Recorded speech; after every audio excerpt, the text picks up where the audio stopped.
Assalamualaikum warahmatullahi wabarakatuh. Perkenalkan, nama saya Salimah Zahra Zamia Putri. Di sini saya akan menjelaskan tentang human capital dan apa sih pentingnya human capital dalam pendidikan. Langsung saja kita simak videonya. Teori human capital dan kaitannya dengan pendidikan. Pendidikan dalam pandangan tradisional selama sekian dekade dipahami sebagai bentuk pelayanan sosial yang harus diberikan kepada masyarakat. Dalam konteks ini, pelayanan pendidikan sebagai bagian dari public service atau jasa layanan umum dari negara kepada masyarakat yang tidak memberikan dampak langsung bagi perekonomian masyarakat, sehingga pembangunan pendidikan tidak menarik untuk menjadi tema perhatian kedudukannya, tidak mendapat perhatian menarik dalam gerak langkah pembangunan. Cara pandangan ini sekarang sudah mulai tergusur sejalan dengan ditemukannya pemikiran dan bukti ilmiah akan peran dan fungsi vital pendidikan dalam memahami dan memosisikan manusia sebagai kekuatan utama sekaligus masyarakat sebagai kemajuan pembangunan dalam sebagian sektor. Pengukuran human capital. Menurut Mary Jane Bowman, perbedaan pendapatan tersebut bersumber pada dua hal, yaitu pertama mengenai persoalan apakah kapital atau human capital itu sebagai persediaan atau store ataukah sebagai input terhadap produksi. Kedua, berkenaan dengan pembobotan. Dalam pembobotan ini terlihat adanya upaya-upaya untuk memperlakukan ukuran-ukuran kuantitatif dan kualitatif dalam satu satuan human capital. Namun, belum ada kesepakatan mengenai perlakuan pengukuran kuantitatif dalam human capital. Suatu ukuran pendidikan yang diwujudkan dalam labor force dapat digunakan untuk mengubah kualitas menjadi kuantitas. Komponen-komponen pendidikan kemudian menjadi variabel yang spesifik yang dapat dibandingkan dengan kapital fisik dan ukuran angkatan kerja dalam pertumbuhan ekonomi.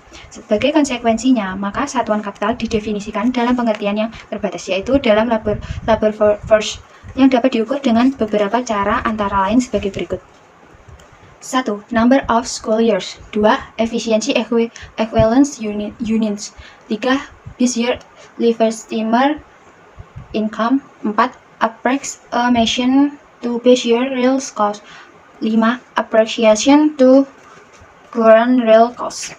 Pendidikan sebagai investasi. Para penganut teori human capital berpendapat bahwa pendidikan adalah investasi sumber daya manusia yang memberi manfaat moneter ataupun non-moneter.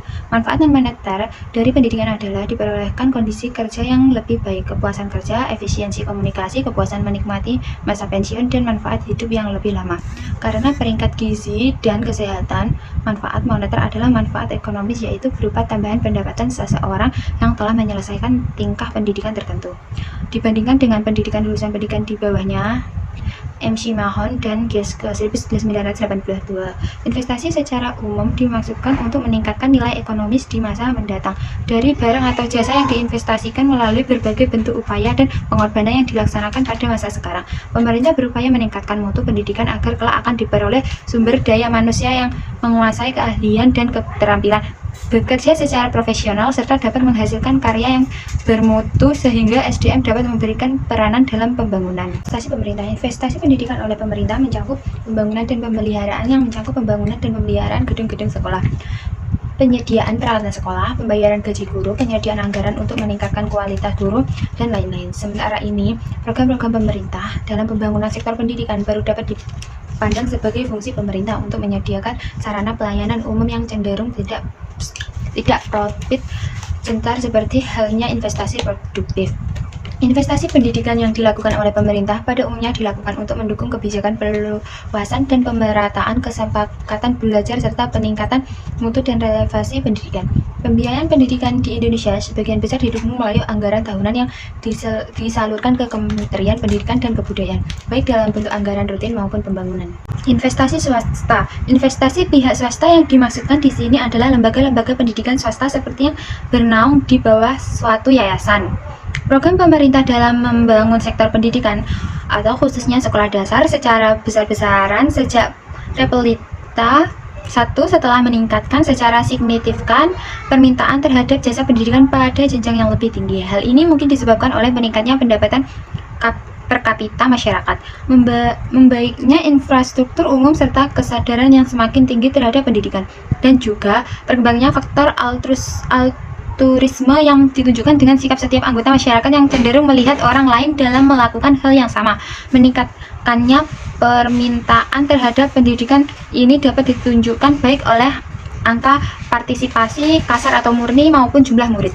Investasi rumah tangga. Investasi yang dilakukan oleh anggota masyarakat atau rumah tangga pada umumnya berasal dari orang tua peserta didik. Hanya saja berapa porsi pendapatan masyarakat yang dilokasikan untuk biaya pendidikan yang mencakup uang SPP, peralatan dan alat tulis, biaya transportasi, biaya pemondokan, dan lain-lain tentu saja bervariasi ya, dari suatu kelompok pendapatan masyarakat ke kelompok pendapatan yang lain, serta dari daerah yang satu ke daerah yang lainnya. Pola investasi pendidikan dari kelompok berpendapatan rendah atau mereka yang berada di bawah garis kemiskinan tentu sangat berbeda dengan kelompok berpendapatan yang menengah dan tinggi. Investasi di sini terutama berupa pengeluaran biaya langsung, direct cost, atau komponen biaya seperti disebutkan di depan. Selain bentuk biaya langsung ini, ada biaya tidak langsung berupa income foregone, yaitu berupa kesempatan yang hilang untuk memperoleh pendapatan karena waktu dan sumber dana dipergunakan untuk memperoleh pendidikan. Pendidikan, pengembangan SDM melalui pendidikan menyokong secara langsung terdapat pertumbuhan ekonomi,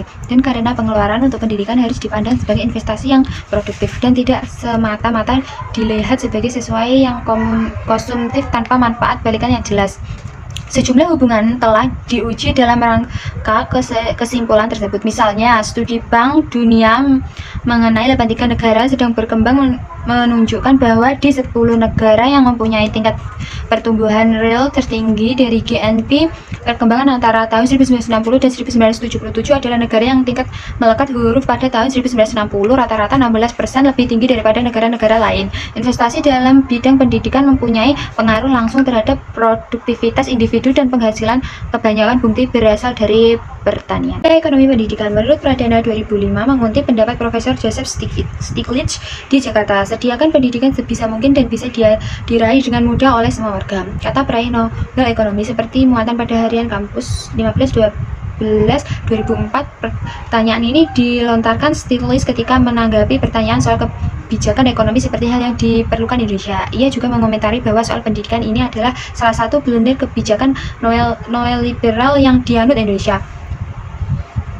Peranan pendidikan bahasa, teknisnya modal manusia, human capital, dalam pertumbuhan ekonomi memang belum terlalu lama masuk dalam literatur teori pertumbuhan ekonomi. Pertanyaannya tersebut dikemukakan Ari A. Pradana yang menegaskan pendapatan dari Lucas 1990 serta Mankiw, Romer, dan Weil 1992 yang merevisi teori pertumbuhan neoklasik dari Solo 1956 yang legendaris itu.